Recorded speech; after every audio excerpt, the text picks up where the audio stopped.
to you. I'm Hayley Palmer. It's so good to have you here with me on tonight's show, especially as we are joined by a lovely guest, model and Miss Great Britain, Amy Willerton. And here is what happened when I caught up with her. Amy, it's great to have you on the show. How are you? Hi, Hayley. I'm very good. How are you? I'm good. Do you know what's so funny? That behind the scenes, we have had a technical, what would you say? It's been interesting, hasn't it? A technical opportunity to get better, I'd say. Yeah, definitely. I feel like I've had an IT lesson, us trying to set this up. It's been so funny, but it's so good to talk to you, and it's so good that you are here today, Amy. And you're in Spain at the moment, aren't you? I am in Spain. I've nearly ran out of days. I'm going to have to return to the UK soon, but I'm still on rebel duty currently. Oh, how wonderful. Is the weather good over there? Do you know what? It's nice. It's getting cooler now, but it's still very nice. Not gonna lie. Yeah. No, it's awful. Yeah. It's horrible. Nobody can. Yeah, say it's awful. That's what we want to hear. It's awful. It's really Make bad. us feel better here in the UK. Sorry. We're going to go into your first song choice, Amy. I know you've got some fantastic song choices for us today.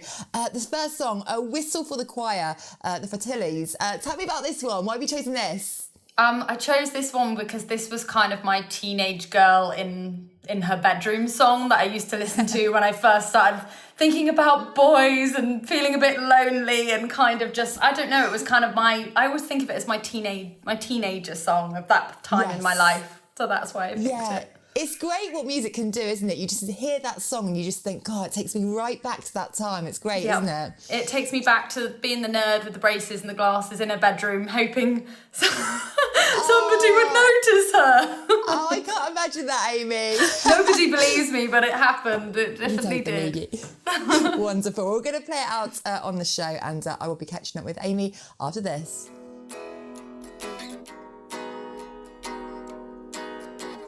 I want to rewind from the beginning how everything started, because am I right in saying you got scouted while shopping with your sister? Is that right? Yes. Yeah, I thought someone was stalking me. I remember going into shops and being like, that woman is definitely following us. We need to hide. That is a true story, yeah. Wow. And what did she say to you? Well, the shop I ran into was a shoe shop, and she kind of kept leaning over and sort of looking at me through the shoes. And I was on the other side, and I was almost like trying to remember my taekwondo, thinking, what am I gonna, who's this woman that's definitely following us? And eventually she turned the corner and was like, I just want to introduce myself. I own a modelling agency. My name's Kate, and I think that you've got some, like, a good look. And I was like 15 and really took it as a big compliment, because I hadn't I'd only recently got rid of my glasses and stuff, so I was still very not very confident in myself and my body, and so it was a big confidence booster, and then my head grew huge and everything just exploded from there, I guess. I mean, because you were due to study media in Cardiff, was that right, before pursuing a modelling career? Yes, I was going to uni in Cardiff, and then when everything sort of kicked off, it was shortly after I won the Katie Price show. I just said, I'm not going to go to uni. I'm why write about it when you can go do it? That was my attitude at the time. Yeah, because I mean, you got your break when you were discovered by Katie Price. So how did that all happen? So the woman that discovered me in the shop, also called Katie, was not a little bit confusing, but I started doing a bit of local modelling with her and kind of just fashion shows and little campaigns here and there. And then I was working in a shop, and then I got scouted again by one of the directors of Signed by Katie Price, who then basically said that we really want you to do the show, but I was doing pageants at the time, and they kind of had to talk me into it, because I love Katie Price. I watched Katie and Peter and grew up watching that. And oh yeah, me too. It was amazing, right?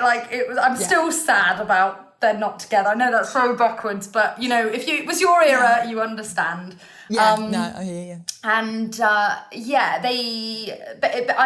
I loved her, but I didn't want to be her. I remember thinking we're very, very different. I don't know if she's going to like me. And they really sort of talked me into doing the show. And obviously I'm really glad I did. I ended up winning it, which was really cool.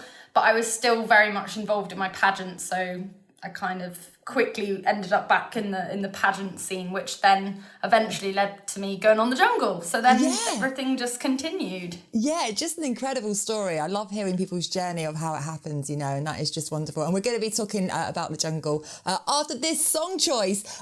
Miss Jackson, Panic at the Disco. Why this tune? So I said I picked this song because it's the song that I walked to at Miss Universe. Oh, was it? And Panic at the Disco and that whole experience of Miss Universe was a really surreal experience for me when it comes to music, because I only owned 3 albums growing up. This is a random story, but I owned Spice World, the greatest hits of Aerosmith, and I owned Panic at the Disco. The album was called Lying is the Most Fun a Girl Can Have Without Taking Her Clothes Off. There you go, that's the name of the album. And those were the 3 albums that I had growing up, which isn't very many. But then when I actually went to Miss Universe, Steve Tyler was a judge, Mel B from the Spice Girls was the presenter, and Panic at the Disco were the band performing at when I walked. So it was a very surreal, weird experience. It felt like my bedroom growing up had almost manifested this incredible experience at Miss Universe that I'll never forget. Love that. Brilliant. So we're going to play out the song now, and we'll see you after this.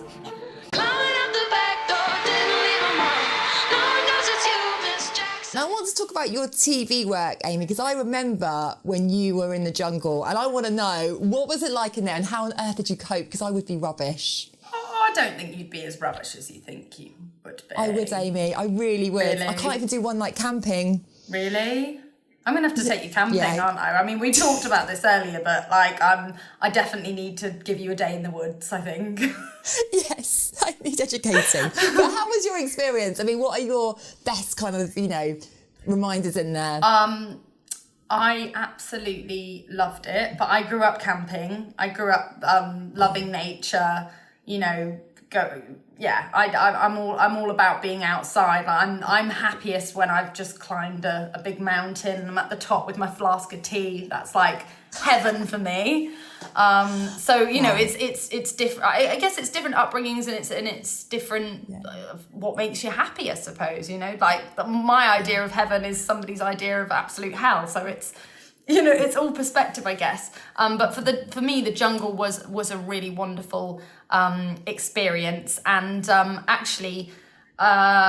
sorry, I hope you don't mind me going off the cuff here a little bit, but actually one of my song choices is Tom Jones, It's Not Unusual. And the reason I picked that is because when we were in The Jungle, we hadn't heard music for the whole time we were in there. Oh, I'd missed that so much. Yeah, like we hadn't heard anything. And around day 20, they suddenly put on It's Not Unusual by Tom Jones in the camp, because we had Alfonso, who's Carlton in Fresh Prince of Bel-Air, so they wanted him to get up and do the dance. Yes. So they played it in camp, and we all just got up and danced, and it was like the most amazing feeling. So I picked that as one of my song choices because it's a really wonderful memory for me from The Jungle. So I don't know if it's appropriate to put that song on next. Yeah, let's put it on. We love a little bit of Tom Jones. Here we go.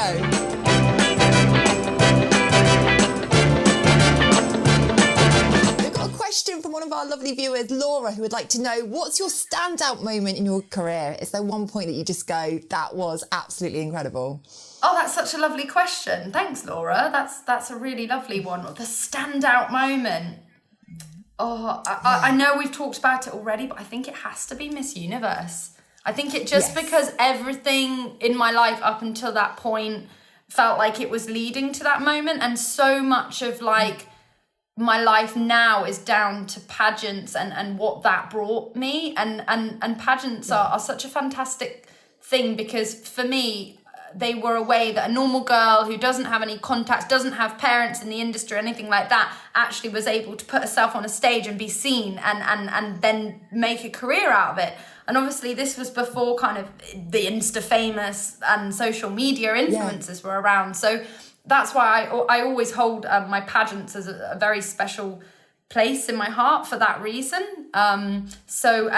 Miss Universe for me was like the dream. It was the four-year-old Amy back at home watching Miss World, wanting to wear a big fluffy dress. It was, it felt like being in a fairy tale doing Miss Universe. Yeah, it really must have. And I think pageants are so good because it's just everything, really, isn't it? It's sort of mindset, how you hold yourself, you do charity work. There's a lot that goes on. Oh, yeah. It's just not the pageants, isn't there? No, definitely. And everybody, one of the first questions people always ask me is, are the girls really mean? Are they really bitchy to each other? And I always answer the same way and say, well, honestly, like, they're all actually so kind of self-confident because they've got that far that there isn't really that bitchiness that you would expect. It's odd. It's very much like an empowering thing where the girls just want a better lives for themselves and they're working for it, you know? Yeah, no, absolutely love that. Girl power.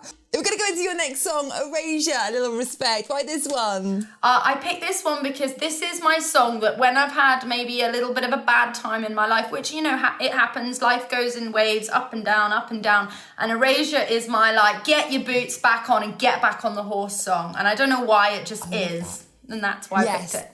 I love that. And we're loving that on the show. Here we go. We'll see you after.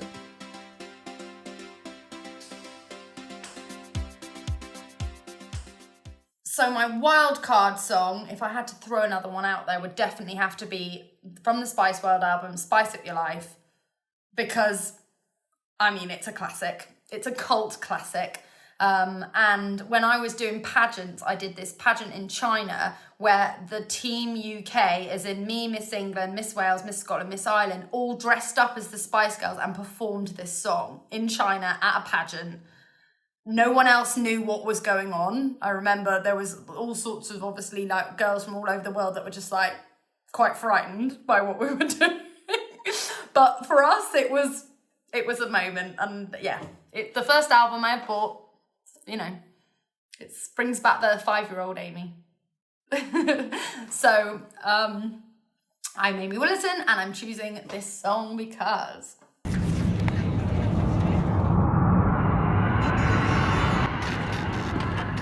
Now, Amy, we have got a quick fire question round for you. Are you ready? Ready. Yeah. Okay, first song that you ever purchased. Again, Spice World, the album. Yes. Spice Up Your Girl Life. power all the way. Yeah. Oh my God, tune. Love it. The memories. Dance floor classic song. Is there a song that comes on and you go, I just have to hit the dance floor too. I cannot sit down to this. This is going to sound really pathetic, but Let It Go from Frozen.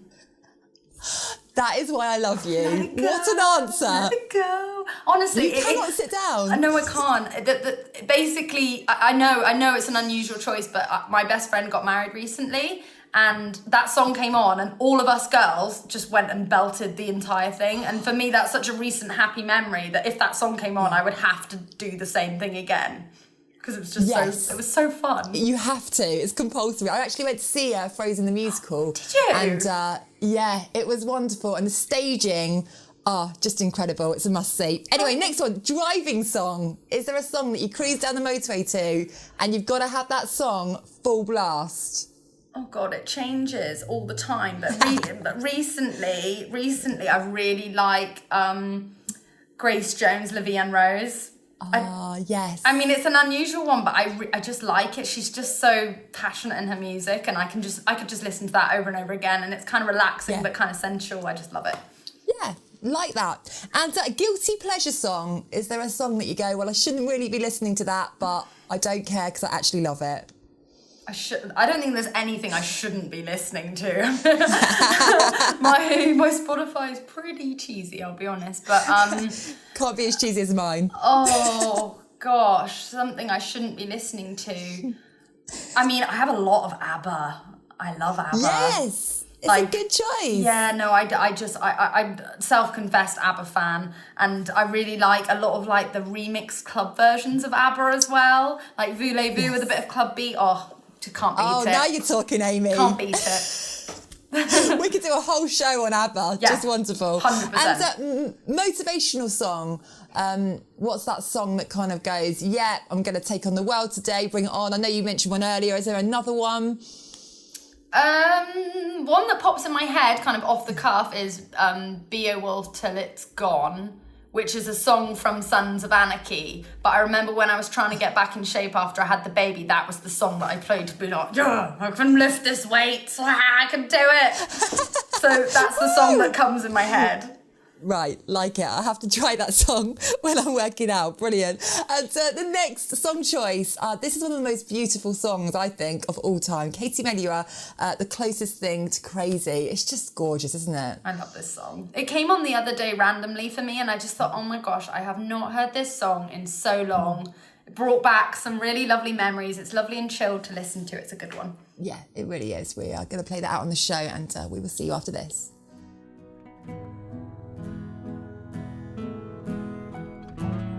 Now, this last song choice, If Only, this is quite a current song, isn't it? It's a cool one. It's a new song. It sounds like an older one, but I think it's just because you've got the beautiful voice of Andrea Bocelli coming through. But then Dua Lipa makes an appearance, and it's a beautifully written song. It's very relaxing. It is. I don't think there's anyone that could dislike this song, because I think it pleases classic and modern listeners. So I hope everyone will like it. Yes, we're definitely going to like it. So going to play it out on the show now. But Amy, thank you so much. This has been not only educational, technical. We've learned that you love ABBA and Frozen, me too. And you're going to take me hiking, aren't you? I am. I'm going to take you for some time in the woods. It's going to be wonderful. It's just what I need to escape London. Yes, no, thank you so much. Honestly, this has been so much fun. It's a real pleasure chatting to you. Thank you. Thank you for having me. Yes, Amy Willerton, everyone. Bye. Huge thank you, Amy Willerton, for being such a wonderful guest on tonight's show. And thank you to you at home for supporting the show. It really is very much appreciated. Thank you. Now I'm going to leave you with Amy's last song choice, Only You. And I will see you same time, same place next week.